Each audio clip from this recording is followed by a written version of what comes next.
Namaskar. Welcome to another episode of Editorial. You know, this year 2025 doesn't look good for the world. War, accidents. Come to think of it from Indian perspective.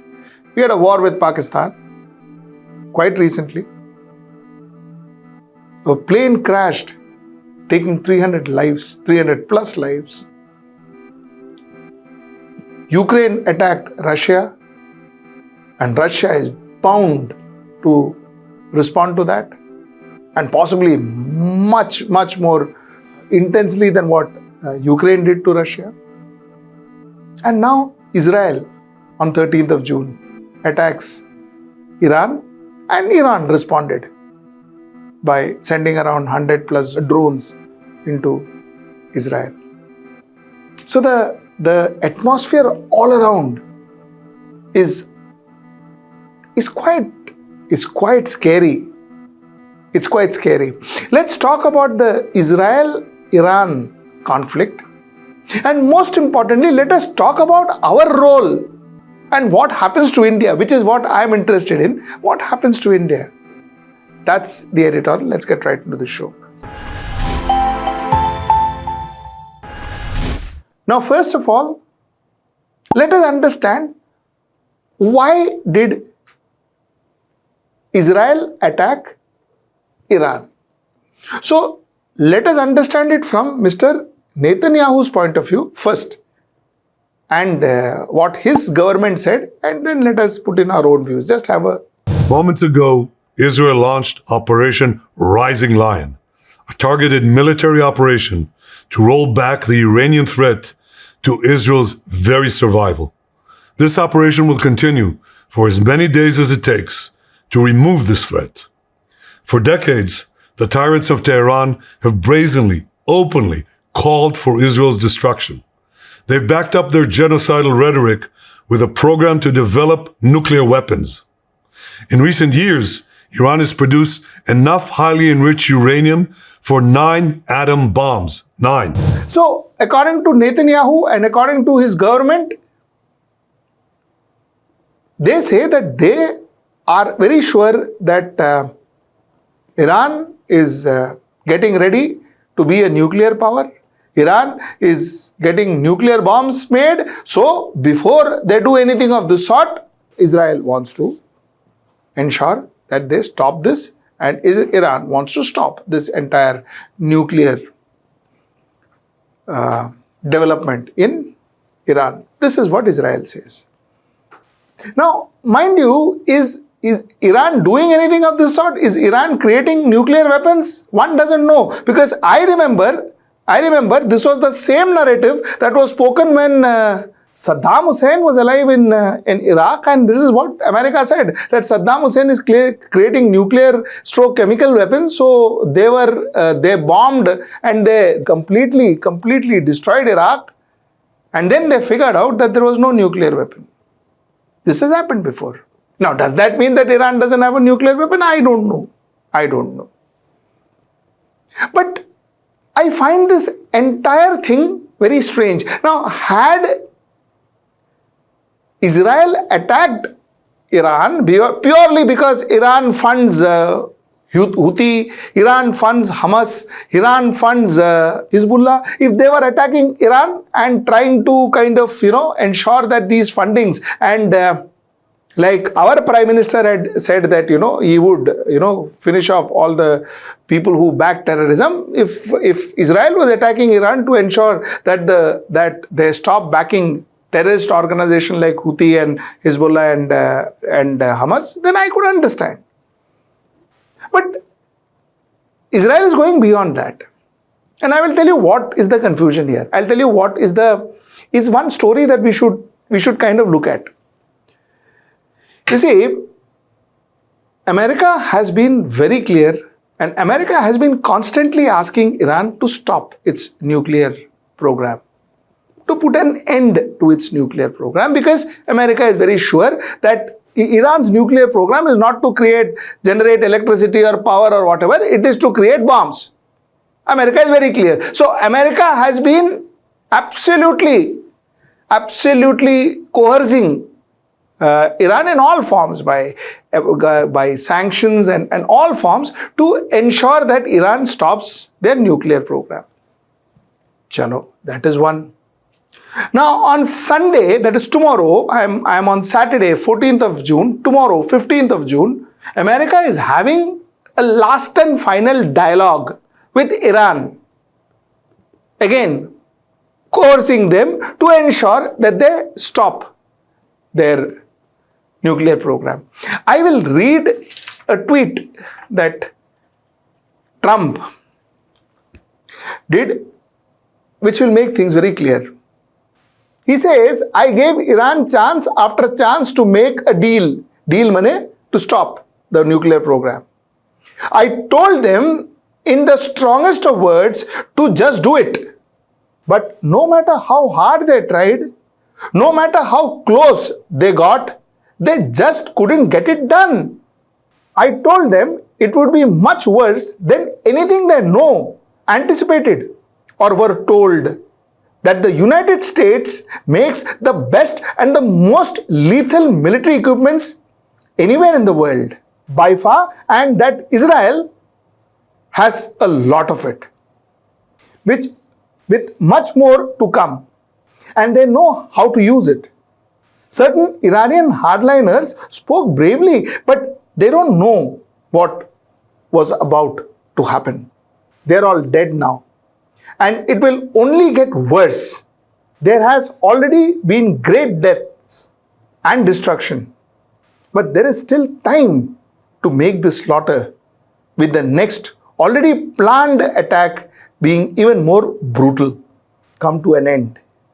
Iran must make a deal before there is nothing left and save what once known as Iranian Empire. No more deaths, no more destruction, just do it before it is too late. God bless you all. This is an outright threat by America. ठीक है, चलो.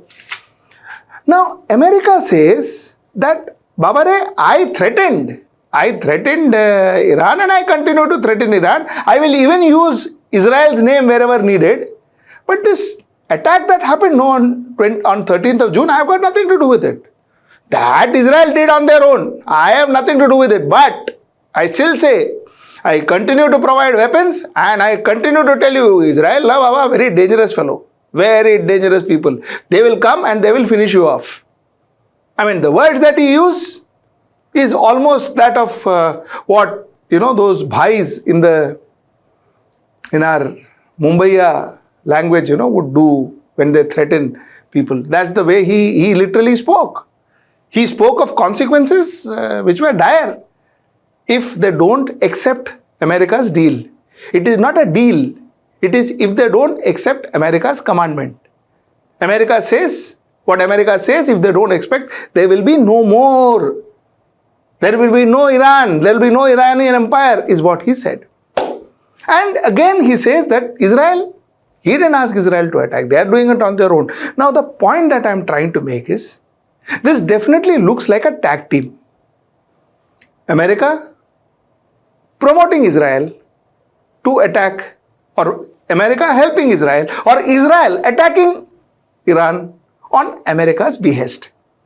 While Israel has their own axe to grind with Iran, no doubt about it. Like I told you, they fund Houthi, they fund Hezbollah, they fund Hamas. So Israel has their own reasons. But the fact remains that America gave them all the cover that they need to ensure that they send whatever airstrikes on Iran.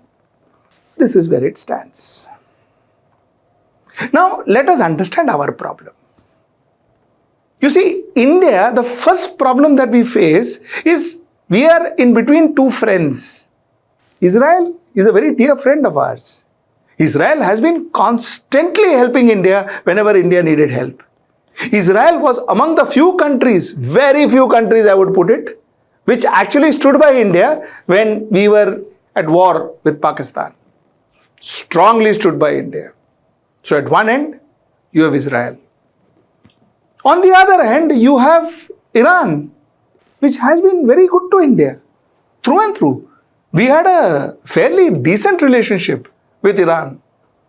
In fact, Iran had offered to mediate between India and Pakistan if India wants. Iran gave a very lukewarm response to Pakistan after India-Pakistan war when Pakistan delegation went to Iran. They gave a very lukewarm response. So Iran, to a very major extent, has been very good with India. Our relationships have been very good. Now, this is where it stands. Two friends, Iran, Israel. Now, mind you, India at this stage, though a lot of jingoists in India would want to think that way, India at this stage wouldn't want to kind of ruffle any feathers because we too need friends. We realized that we were running out of friends. So India may not want to ruffle feathers. Like I said again, some jingoists and commentators who for a couple of views, they would want to think, they would want to kind of think otherwise, but India wants friends. And India may not want to kind of offend Iran. Of course, we wouldn't want to offend Israel either. So we are stuck there. So that's our problem number one. There are two friends fighting. Number one. Number two is the chances are at some point America is going to enter into this fray. Could enter into this fray. Directly, indirectly, they could enter into this fray. Now, directly or indirectly, for America to enter into this fray, Pakistan would be a very good ally to America. Pakistan would be an important ally for America to enter into this fray. Pakistan is not going to ally with Israel. So then the only country that can ally with Pakistan or use Pakistan territory, end of the day, Pakistan is like that supari agent. So you pay money, you pay some grant and they will give you whatever they want. You want to kill somebody, they will get them killed. You want terrorists created, they will produce terrorists and give it to you. So they are a very effective, efficient terrorist producing nation. So, and America is a country that wouldn't mind using these kind of tactics, because I don't say this. It is Pakistan's defense minister who said it. So I don't say this. ठीक है ना? चलो. So America may need Pakistan at this point in time. So America may come closer to Pakistan, and possibly a lot of these deals that you are hearing about in the recent past, a lot of good things that are happening to Pakistan could be something that has been provided or would be with the support of United States of America. This is my opinion that I am talking to you about. So, 3 points. One is America is going to support Israel against Iran, which is open. It's no secret. For America to support Israel, they would require Pakistan's help and Pakistan's services. You know what kind of services? So they would require Pakistan's services. So America would want to be friendly with Pakistan. China is already friendly with Pakistan. Now our allies, Israel is busy tackling Iran. Our allies, Russia, is busy tackling Ukraine. That is why I mentioned Russia-Ukraine conflict with you first. So while our allies are busy with their own enemies and own problems, we will be left with this chickpak, the new combination of China and Pakistan that could take shape across our borders, which is not going to be very nice for us.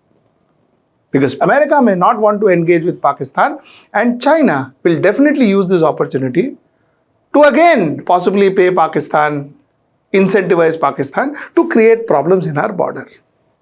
This is a probability. So this is the second problem that India could face. So in all of this, this is our problem. Two friends fighting and two enemies that could come together to create problems for us. This is what I want to leave you with. Think about it. Think about this perspective. It's a possibility. I am not saying it is happening. It is a possibility. Give me your comments. Let me know your thoughts. And I'll see you Monday at 10. Namaskar.